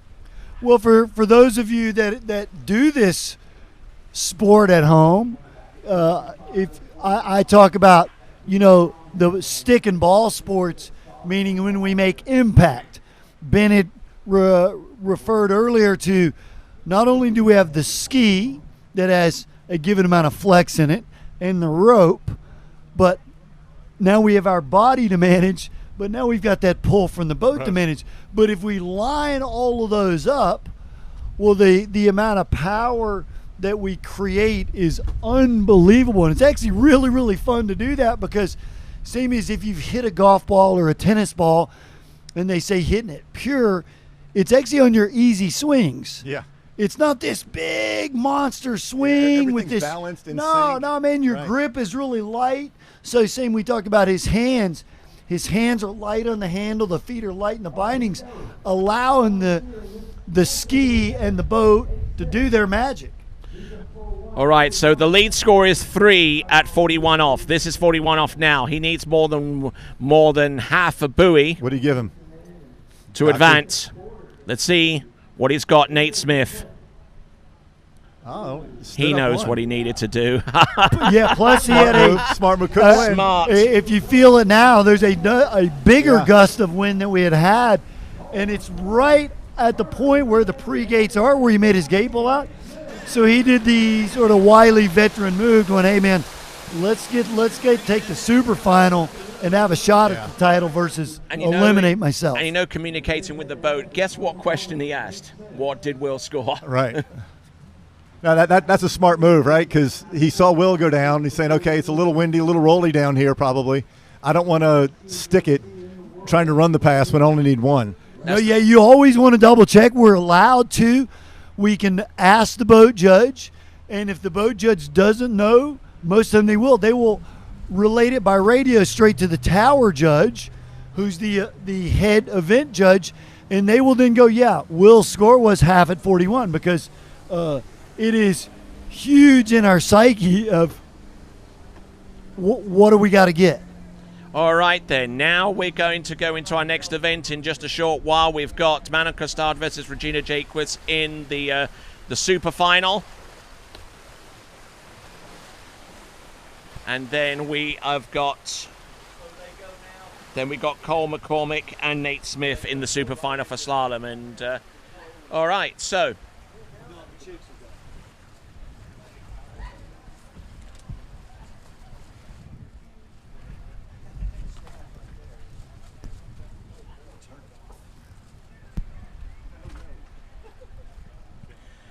all right then, we got in the announcing booth Mr. Will Asher, and Will, I mean you've been skiing pretty good. I mean you came into this event with an injury, and you try to shake it off as much as you can, but you got into 41 off. You got half. I mean what happened prior to that? I mean today was I was setting myself up really to run the pass. I was, be aggressive, commit to one, and if I got out of that one, I have no doubt I would have got pretty deep. Like that was definitely what I was going for. As far as if you told me last Monday or even this Monday that I would have finished third at the Malibu Open after taking 2 months off, and just before this event I had six sets in 2 months. So to say I'm happy is maybe an understatement. I'm very, very thrilled with how it went. So, Will, two things I noticed. One is you seem to ski better as the event progressed, right? Like you get more confident, more comfortable. The other thing is you got more and more in sync with the boat. What were you feeling out there, and what were you thinking about to kind of establish that rhythm? I mean, that last 39 you ran was the best one of the weekend, right? Yeah, I mean, you're totally right. I only had 6 days of skiing in 2 months, so it's like I could make the decision of skiing really hard for those 6 days, probably getting super beat down and tired, or I'm like, okay, I can just kind of ski myself into the event, and that's kind of what I tried to do. First round was very much survival mode. I'm kind of go old school, probably the Will Asher you're familiar with, of turn and burn, go hard, drop the shoulder, all that stuff, and then as I settled into the rounds, I felt like I was finding the boat a little bit more, finding my rhythm. My gate was much better. My approach to one, and I'd say the 39 off in the runoff previous, and then this round were my two best passes. Yeah. And I felt confident coming in this 41. A little bit of a headwind. I'm going to commit. If I just got the ski in front of me just an inch, before this event I had 2 cracks at 41. So right. I just didn't quite have that perception of where the ski was. The wind's kind of funneling down to that end. You managed the pull out on the 41 really well. You had the picture you wanted at one ball, and then did you hit a little roller? Did the wind stop you quicker than you thought, or what happened there? No, I think the approach was perfect. I think it looked great. I think it was the first time I got, the first time in 2 months that I've got through the gate turn approach. Where you wanted, the picture you wanted, right? The ski swung, the ski rotated, and I would say I wasn't really ready for it. I didn't let it move in front of me before I applied pressure. Right, got a little excited, and I got a little bit antsy, applied pressure a little bit early, and it went behind me instead of in front of me. Right. If it went in front of me, that would have been... You're gone. That was, that's the best case scenario for me. Yeah, because it did look like you managed the wind down there on the pull out and turn in. I was like, okay, here we go. Yeah. And then I didn't know if it was a roller or, but you just went a little quick. Right? Literally the ski rotated. Yeah. And I wasn't ready for it. Yeah, that's such a great point, right? Because that's something that whether it's 41 for you or 28 for someone that's learning to run the course, they make the same mistake, right? They get to the picture they want, and they want to go quick instead of just relaxing, letting the ski get in front of them and going. Yeah. And it's the same mistakes we all make, but you're doing it at a much shorter rope. Well, we work so hard to get the right swing on the boat, get the ski to rotate, and then at that point the work's all done. Yeah. And it's probably the same for anybody, any line length. But for us, I just haven't had that swing yet. The repetition. Yeah. And I think maybe a few more sets I would have got through it, no problem. But then I'm not going to back away for it and say I'm disappointed. I'm like super happy. Like I said, you skied better every round, right? It was like a tennis player that starts off, and then by the time they get to the finals, they're playing their best tennis. I mean, you skied better every round. I was thankful. And noticeably better, too. I mean, your dynamic movement on the ski, your comfort, you're in sync with your ski and the rope and everything was beautiful. Fun to watch. I was thankful they didn't have the heart rate monitor on the first round, because it would have been 190s. I could not get that thing in check. It's gone. I didn't wear it because they were scared I'd have a heart attack. Pull the medic. Exactly. Well, thanks, guys. No worries. Well, thanks a lot, Will Asher. Always entertaining out in the water, and we're certainly grateful that you took the time out of your schedule to make your way here and compete in this competition. And best of luck to you in the future. Yeah, thanks a lot. Thanks a lot, guys. Well, what do you feel what setting do you run on that boat? I run A2 on everything. Do you on all boats? Everything. Interesting. I just figure, I see people chasing the letter all the time. Yeah. And I'm just like, well, if the boat's gonna be trying to do the same what it's trying to do, then I'm gonna go with that. Right. I'll adapt to it, especially when you consider everyone's all over the map. Right. So if I just commit to something, that's what I'm gonna commit to. Yeah. Good enough. Then I'm not fighting something else. Obviously, you're a Team Malibu skier. You ski behind this boat a lot. Yeah. To you, what do you feel and see on the Malibu that's different from other boats? What I feel is like I'm able to get up on the boat more. Like it picks me up when I want it to, the right pace, and then Oh man, just a little bit too much bite, ski a little bit too far behind me. Yeah. You kind of came up over it. I think you had the line you wanted going out, and then you kind of came up over it, and the ski dropped behind you just a touch. Yeah, you can always see it surprise me that I have to get a little bit more active with my upper body to balance it out. Right. But really, that's just because the ski has finally swung away from me, and the tail started to rotate. I'm trying to almost slow it down at that point. Yeah. And then get ready to drive with the pressure. I probably got to use a bit more back foot at that point, just to get it to shoot in front of me and then ride the pull. But hey, I'm good skiing, man. I think we've written half a book on high performance slalom skiing. Notwithstanding the fact that you are an author yourself, Ben Favre. Yeah, that is true. And sure, that is true. And Ben's had his piece at some 41, so he knows what's up out there. Yeah, make me look small. Why don't you? All right. Sorry, don't. No worries. All right then. Thanks a lot, Will Asher. Thanks again, Ben Favre, and indeed to Wade Cox. We're going into the women's head-to-head super final momentarily, and stick around for the 2020 Malibu Open. The continuation of.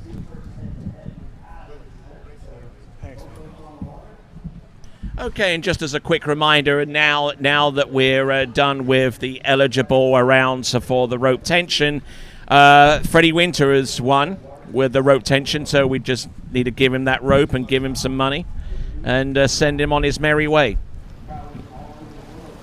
Now we're down to the women's super head-to-head final.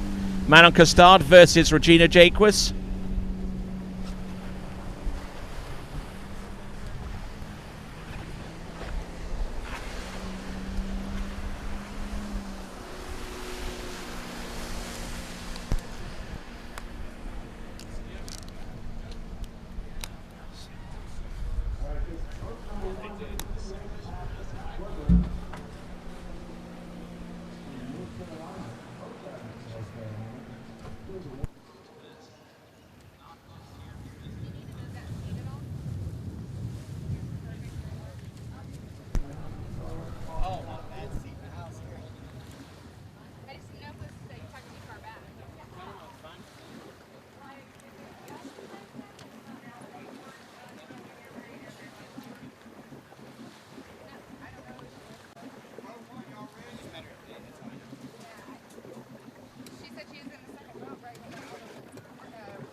All right, we've got two Malibu Response TXIs on the water now. One of them, Manon Costard, will ski behind, and the other, Regina Jaquez, will ski behind. So, Coxie, you're a veteran of a lot of head-to-heads. What was your strategy in a head-to-head round?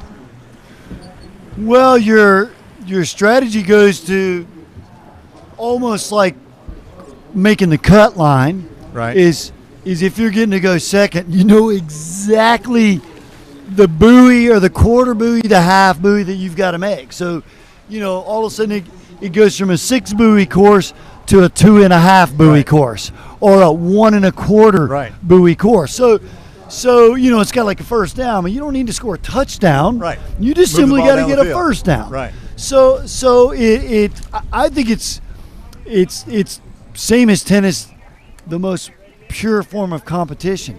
You're not going against a score or a clock. It's mano a mano. Me against you, dude. And I love that. I always did. It's so fun. Yeah. I mean, with the big dog events, that's always my favorite part, right? The head-to-head is, it puts a different mindset into the skiing that is really fun. No, it is, because once Manon goes down, instead of her getting ready for a second pass, she's got to then collect her thoughts, chill, while the boat brings Regina down. Yeah, and it's a long wait. It's a long wait, man. And we talked about cold water in England, it can get really cold as you start. Yeah. Your bindings are getting tight. Your feet are going asleep. You've also, we talked about Brooks fatigue possibly being a factor. I mean, this is already with their fourth set now. Absolutely. Their third set today. So you can start losing a little body temperature, even though you may not be getting cold. You're actually maybe losing a little bit of power. Because you're fatigued to a fact. Just like you're on a 6-hour bike ride, man. After 4 hours, how many matches do you have left to burn? Right. Well, and I don't care who you are, where you're from. If you're running 39 3 times in one day, you're tired. That takes a lot out of you. I don't care how fit you are, how many times you've skied. That takes a lot out of you. The wind is howling right now. I mean, look at the flag. Look at that flag right there. It is full straight out. Tony just had to grab the ski, our champion's gift from blowing off of our set here, because it is really whipping the hardest gust again. Are they 35 start? Was that 35 start for Manon?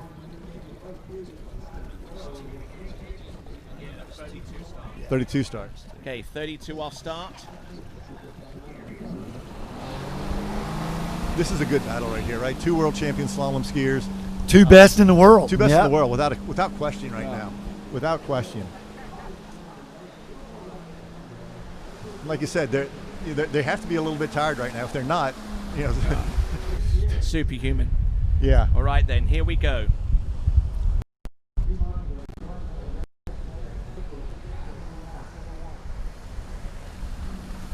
Coxie, something Regina does that's kind of in contrast to Manon is watch how long Regina's pullout is.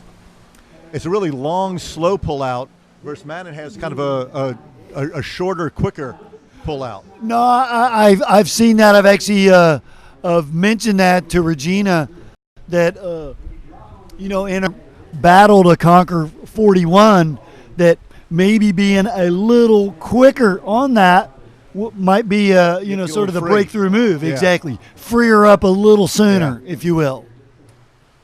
Yes, indeed. And we're now with with both boats at the opposite end are taking a look at this instant replay. Nice long pullout, as you mentioned there. Well, just in case you momentarily lost your feed at home, the TWBC want to apologize. This morning we had a massive storm come on the site about 7 a.m. and it blew out our power, speakers, cameras. We literally started from scratch. So huge thanks to the guys to get everything up and going again. And hopefully you guys at home are enjoying this awesome show that we're getting to watch. All right, then. So Manon Costard back into the course. Next line length, 35 off, 12 meters. 12 mètres l'accord pour Manon Costard. She has a lot longer glide, but a lot shorter pullout than Regina. Man, I love her athleticism on the ski. Oh, look at her go around number 3. Good. Some solid technique. Oh, look at that. She is a female Will Asher. She's a female Will Asher. Very aggressive. Love the way she skis. And the current world champion. 2 world champions are competing against each other. Yeah. Right here. But you watch the way she skis and you can almost see why she thrived in Malaysia, right? That compressed style. She's able to feel the ski. She's down low. I mean, that style is built for rough conditions. Yeah. See that little bit of loose line at the back of 2, but she knew she was early. She had space. So all she needed to simply do was be patient, and the load was going to be on that next ski length or so. And then by the time she got out to 4 and 5, my gosh, she had all kind of space. The other thing interesting about the way she skis is, she isn't driving her hips up to the handle. She's dropping her hips away from the handle, and the handle's out straight out away from her. All right, focusing back upon Regina Jaquist now needing to match that score of 6 at 35 to continue on with the pairing. Same conditions, same boat model, a TXI with the Monsoon engine, 6.2 liters. You see the speed that she had at the back of 1 and 2, just how quickly she was stacked off the buoy, which means that she's just got all kind of angle established, which means she doesn't have to do very much work. Yeah, she controls her speed, right? I mean, like, she isn't overworking and getting too much speed and getting over there too early. She's controlling the line she's on, the speed, edge control, pressure control, right? It comes from her trick skiing background. She has such a great sense of her body in space. The edge control, pressure control is just beautiful. You can see how fast she moved through the back of 1 and 2 there, how much aggression she had, but she was allowing the ski to do what the ski would do when you put it in the perfect position. And if you looked at the amount of time her ski spends going cross course versus down course, right? Everything's cross course. Rarely is her ski going down the course. I mean, it's moving out and in, out and in.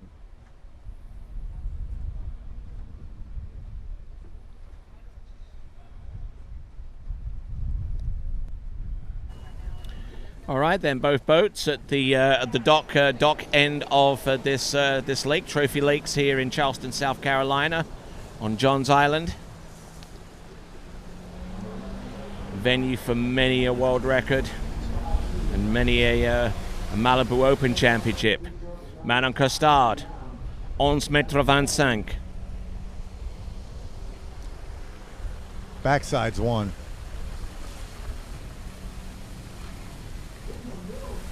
Look at her go on 11 point. Oh, and that is going to be, I believe, 3 1/2. Huge bummer. Yeah. I don't know what went wrong. She might have been a little bit on her back foot out to 1 and then out of 1.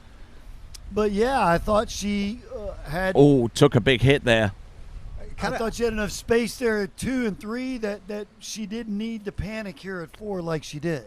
I would love to see that gate in 1 again, because I she kind of got pulled up and into 1, and I think that pushed her down course, and then with the tailwind. Oh, she couldn't get back in sync with the line. But if we can get a shot of that, let's watch this gate in 1, because I think she kind of gets pulled up and in a little quick here, and she has to go a little further down course than she really wants. Like that. Yeah, she kind of, you see that? Just jumped on her tail. It's almost like she had too much load too soon, and it kind of pulled her over the front a little bit. And she had to regain her balance a little bit before she could go out of 1. And try to arrest a little bit more of that slide on buoy number 2 as well. But it's 3.5 for Manon Costard. This now became the hardest 38 of Regina's life. Yeah. Right? It's like 4 ball at 38 now is like, oh! The lead score is 3.5 from Manon Costard. Round 3. Regina Jaquist is your champion upon that weight crossing to 5 into 6. And there you go. 38 off. Nails it. Well, that's another Malibu Open title under her belt. That's like 5 in a row. Competitive nature, though, she would rather Manon have posted a huge score and beat it that way. I just know Regina as a person that, she'll be like a little bit deflated that, I actually did a tie break with Carl Roberge at the U.S. Masters, and he goes out first, and he misses 38.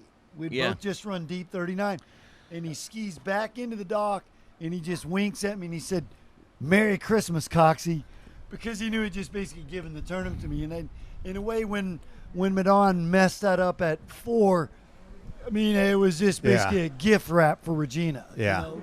In her parlance, it's Jolie Noël. All right, then. So we've got Regina Jaquez, your winner of this event. Now she's got to start thinking about how much energy she wants for the jump event, because she's going to be in that jump competition as well. She'll run the 39. Yeah. Yeah. I'd be surprised. As bulletproof as she is right now, I'd be surprised if she didn't. Given that opportunity.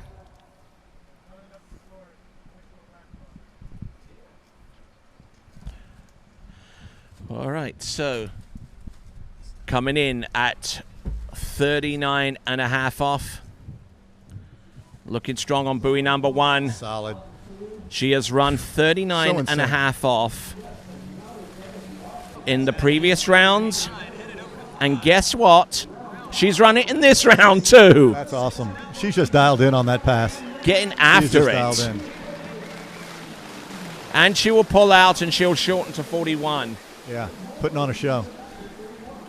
All right, so standing next to me here in the booth, Manon Costard. You've been skiing pretty good all the way throughout this tournament. A little bit disappointing with that score at 3.5, but so far as getting a top finish, it must be a pretty decent result for you. Yeah, I'm happy to come second, obviously. But pretty upset with my score. It's a very, I mean, it's quite a low score for me, but it's the way it goes. I'll keep working. It was a bit of a weird year, and hopefully I can do better at the following tournaments. Following tournaments, okay. So what next for you after this tournament? The next one is the Swiss Pro. Okay. Yeah. October the 11th. Yes. So I'll be working for that, and hopefully I won't fall at 38. That'll be nice. Yeah, that will be nice, and we certainly wish you the very best of luck going forwards. Manon Costard, second place in this Malibu Open Women's Slalom competition. So, thank you. Manon, hold on Regina one second. Jaquez Hold on at one second, 41. Manon.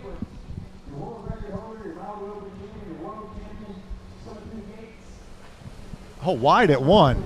Oh, look at this. Regina's into it. Oh, look. Oh, man. And gets 2. She was on a great line there. Look at the width she had on the replay at 1 ball. Super wide at 1 at 41. And it all starts with the gate shot. Well, 41's a lot easier than when it doesn't count. When you're already the champion, Right. sort of relaxes you a little bit. Like a record tournament. You've already made money, made your mommy and daddy happy, sponsors happy. Life is good. All right, so 2 at 41, and as I mentioned, she ran 39 and a half off every single round. 5 rounds in a yes. row. I run 39 and a half, 5 rounds in a row. I'm going to the hospital. Check me in. There you go, put you on a drip. All right, then. So Regina Jaquez skiing in towards the dock and towards us. We'll get a little word with her, and then we will preview the men's slalom final, the super head-to-head final.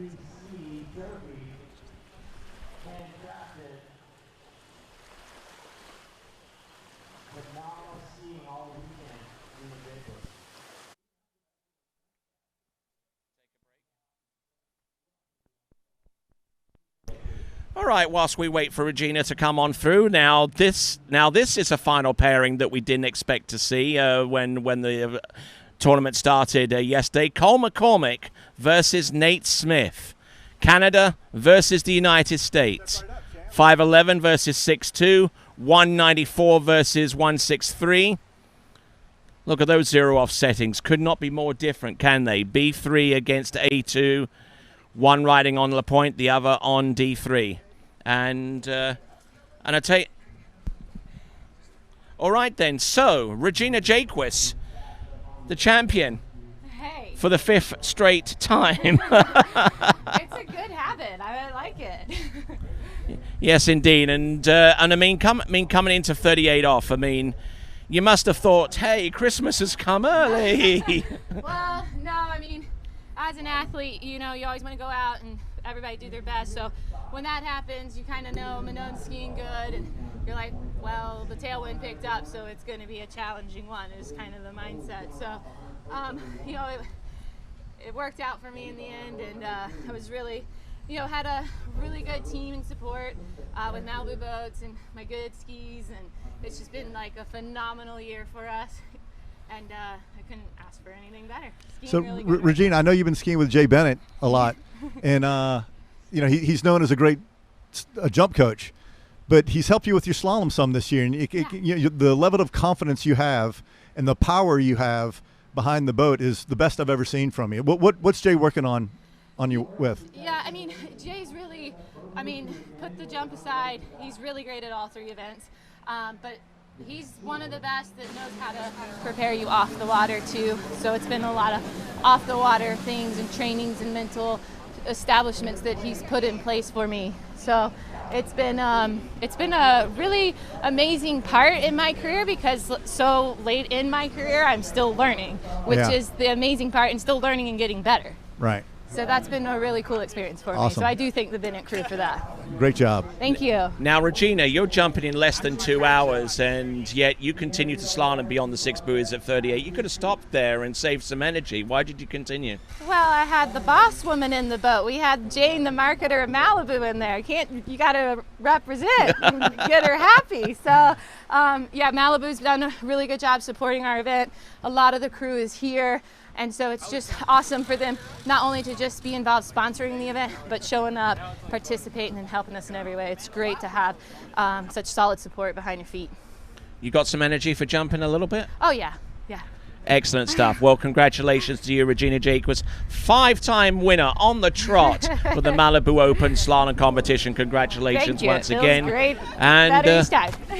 Absolutely. All right, then we'll continue right along with the event. We've got the men's slalom head-to-head super final between Cole McCormick versus Nate Smith.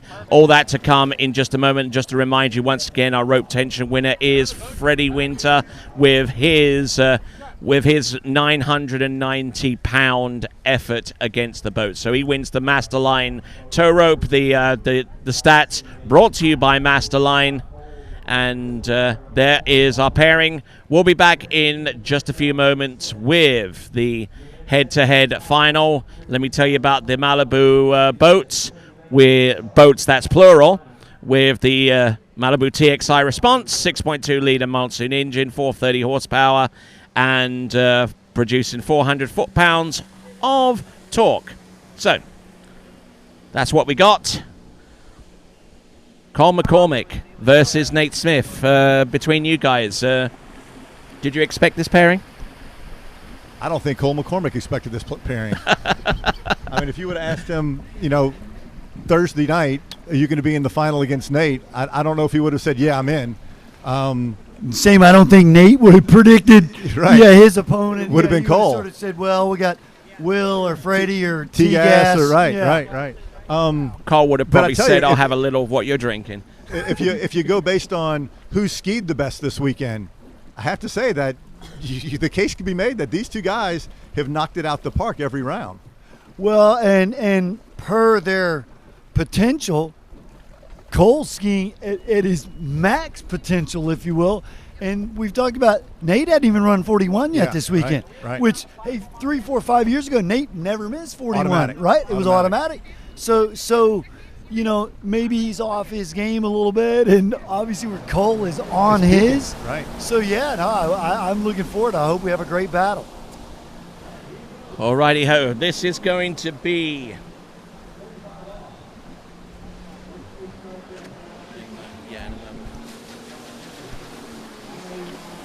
All right, then.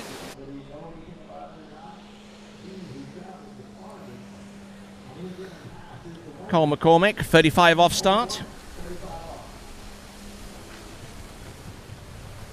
Cole's just skiing more and more confident every round, getting more dynamic in his ski, settling in more and more, getting more in sync with the boat. I mean, he's looked better every round. We're talking about how Will has kind of skied his way into the tournament. I think Cole's confidence has got to where now he isn't thinking about skiing in a tournament. He's just skiing like he does in practice now. And well, his confidence is up because his bank account is padded now.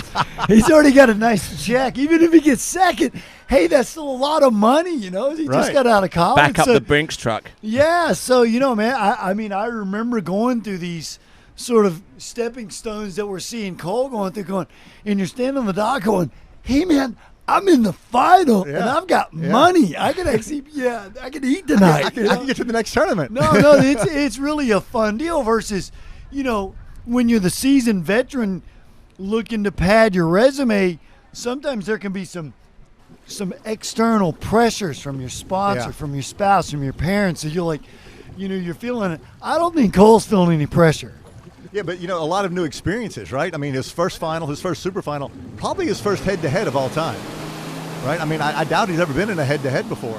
Maybe at the Hilltop Pro-Am 2 years ago. Okay. Yep, I think him and CP went battle there. Did they? Okay. So it's maybe a second one, and he's done a runoff as well. So here we go. We have got Nate Smith coming in at 35 off, 12 meters. Looking strong. So efficient. So efficient. They're just very light on his ski, just very light on his body generally. You know, as you mentioned a little bit earlier on, you know, it just looks effortless. But trust me, there's a heck of a lot going on. There's that proverbial. But, you know, isn't that the sign of complete and utter mastery of something is when it looks easy? I mean, you watch an Olympic gymnast on the balance beam, how easy they make it look. And it's because they're so good at what they do. And that's the way Nate is. He's so good, he makes it look easy. Excuse me, no, I just wanted to show you the message from David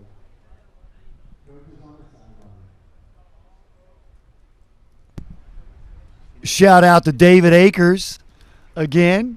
He's giving a shout out to Mr. Jay Bennett here. And I miss David. He was last year, he was down visiting Chris Parrish and Chris LaPointe at LaPointe Ski Park, and I missed him by a day, so it was a bummer for me, but I know he's watching from home now.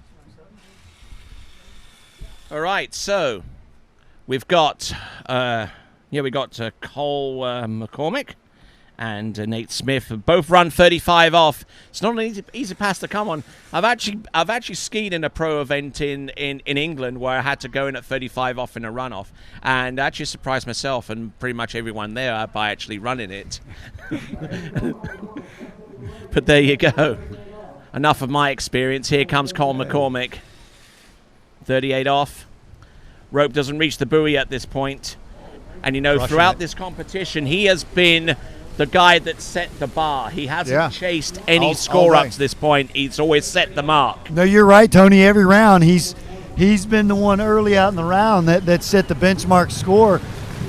And he's going to certainly get the opportunity to do so now. And, you know, physically, you know, mentally and physically right now, is you know, he's feeling it on his body. He's run a lot of 39s. He had to run the runoff on top of all the other 39s. And now it's all these new experiences. So he's really risen to the occasion, not only physically with the skiing, but also the mental toughness he's shown is really impressive. And weighing in at 193 pounds as well. He isn't the lightest skier out there compared to Nate Smith. Nate Smith weighs in at a shade over 160 pounds. Wow. So he's pushing a lot of mass from one side of the course to the next. Oh, and well, look at that edge change into number 6. He had that pass all the way. He's skiing better every round, though. Absolutely. I mean, he's getting more and more settled into his ski. I really love his hip movement side to side. So, Nate Smith. I wonder.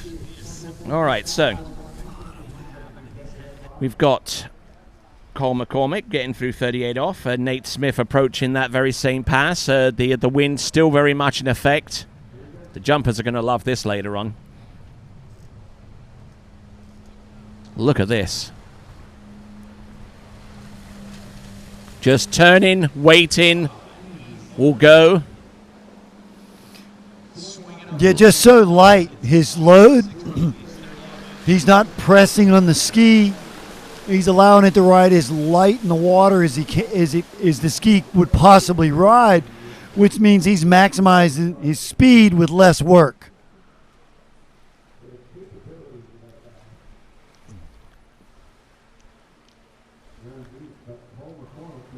Yeah, you can see him get stacked early and hesitate, just allowing the ski to go underneath the line that much more.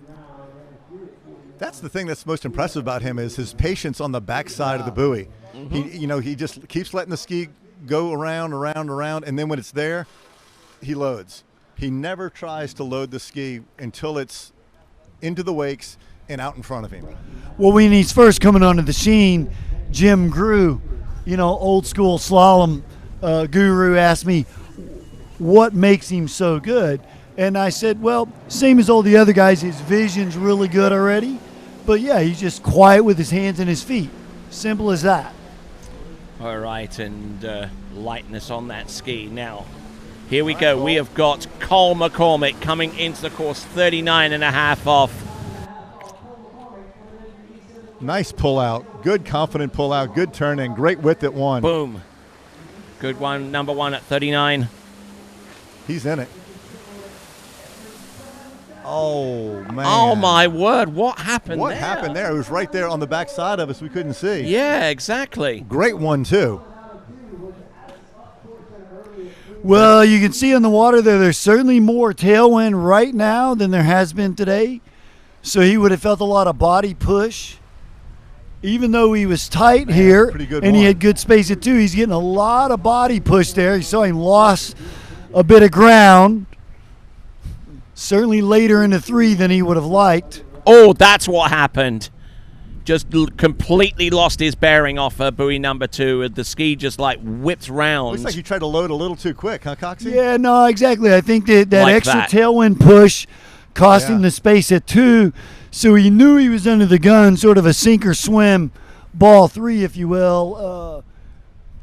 And I know he wishes he had that one to do over again because he would have used it at least. Watch. They're not going to show the video again. 2 things. One, on his turn in, the ski got underneath him just a little bit. And I wonder if, that slowed him down out of 1 ball or forced him to slide down course a little more than he wanted out of 1. And then he tried to make it up. Oh, man. Or maybe that's fatigue, right? I mean, that's a lot of 39s. It is, certainly. And you kind of wonder if Christmas has come early for Nate Smith. Well, maybe twice. Santa doesn't come but once a year, right? But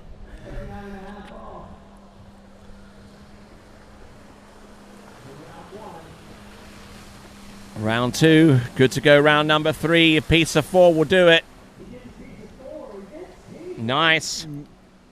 It would have been the worst 2.5 in the history of the sport. So at least he doesn't go down that road. All right. So, and that is your champion.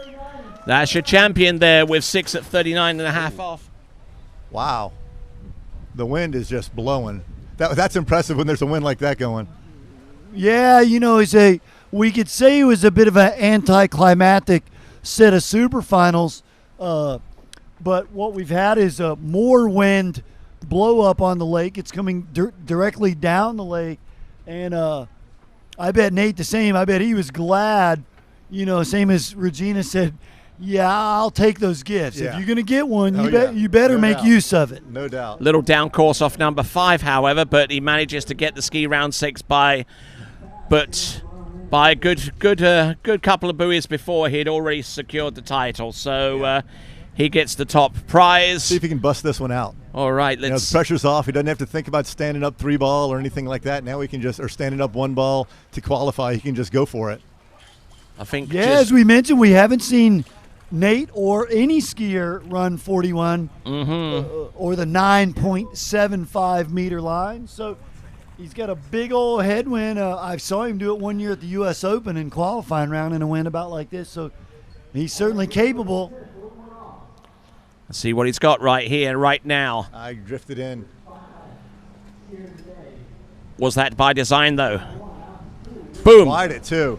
Look at that. Round number 3. Come on, let's see if he can get round number 4. He's continuing to rock. Oh, that. Oh, he just tried to load it a touch too quick, huh?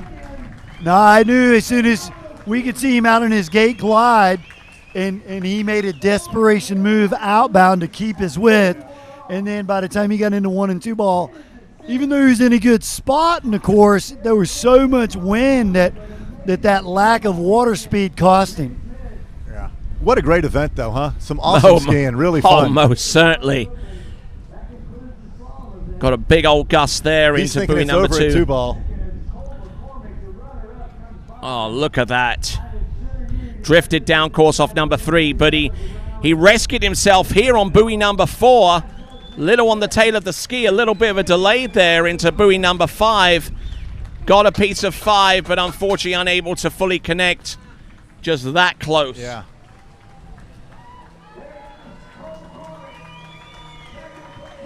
Tony, Coxie, it's been a real pleasure working with y'all. I've really enjoyed it. A lot of fun. Thanks so much, Ben. Thanks so much, Tony. Not Thanks, a problem. Vince. Water Ski Broadcasting Company. What an awesome event.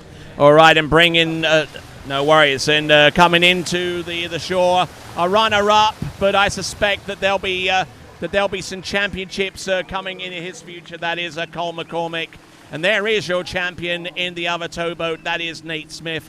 That brings the slalom portion of our event to a conclusion. We will try to get some post-interview reaction. Nate Smith, your winner, versus Cole McCormick. A great slalom fight, I'm sure you'll agree. And we'll have more action from the 2020 Malibu Open with our final event, which is going to be the Pro Women and the Pro Men Jump event. Stick around. The Malibu Open 2020 will continue. And there we go. We've got, there we go, your graphic on the top 3 competitors. Will Asher in 3rd. 2nd, Cole McCormick. And your winner, Nate Smith. So, great skiing from all concerned.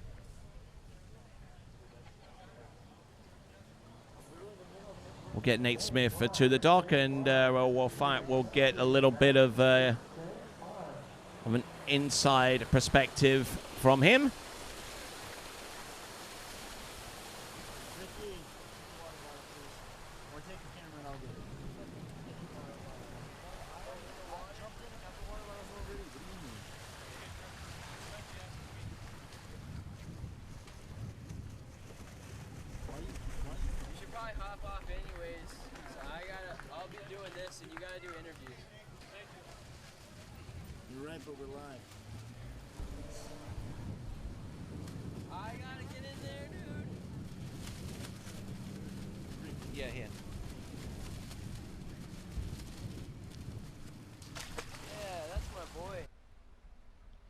Can you rack the start on that last pass, please? All right. All right, then. Nate Smith, champion. Malibu Open 2020 in rather uncertain times, in a rather confusing season. You've come through with a great win in these championships. Must be pretty pleased. Yeah, I'm extremely excited. You know, we didn't have very many tournaments this year, so you know Malibu was willing to put this on and bring us to Charleston and have some of the best skiers in the world. And you know, I got 2nd last year, so I was really gunning to try and take that win this year. All right, then. So you've had some great skiing. You've had some great skiing from in this tournament of 39.5 off into 41. You had an attempt at 41 off, even though you didn't really need to attempt that pass in any way, shape, or form.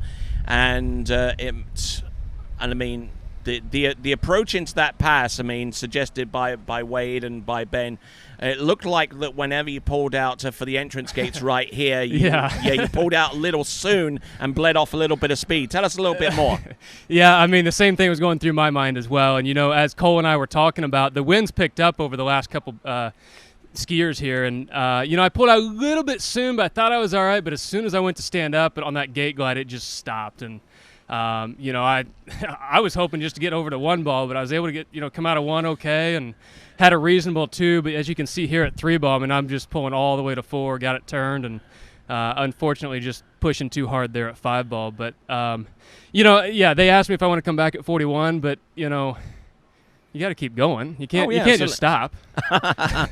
And I tell you what, it was a great effort there, and we certainly appreciated your performance and your efforts out there in winning this competition. But I tell you what, you were pushed all the way through with Cole McCormick. He's a guy to look out for in the future. He is, and we're sitting down there at the end, and just like earlier today, I didn't realize that 3 1/4 would have come into such big play for me. But, you got Cole out there pushing everybody. Every single time he's pushing us to go further and further. Because he wasn't chasing any score. He was putting them out there. Exactly. So that's what we were talking about in the dock. Like, he's just out here to have fun and ski. We're all sitting here, okay, what's he going to do? What's he going to do? And try and chase him. So, hats off to Cole. I mean, he skied unbelievably this weekend. And, credit to him for, getting all the way here to the finals. And just an unfortunate, he said he just got on the back there at 3-ball at the end of the lake when I was talking to him. But, awesome skiing by Cole for sure.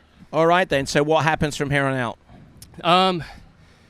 Well, there's not much left, but I'm sure I'll see you again down at Swiss. Yes, indeed, on October 11th, another event on TWBC, and look forward to seeing you there. And congratulations once again. The Malibu Open 2020 Men's Pro Slalom Champion is Nate Smith. Congratulations. Thank you, Tony. Appreciate it. No worries. All right, then. So, 2020 Malibu Open continues, and we've got the Pro Jump in the women's and the men's competition coming up very soon. Stick around. We've got more action to come.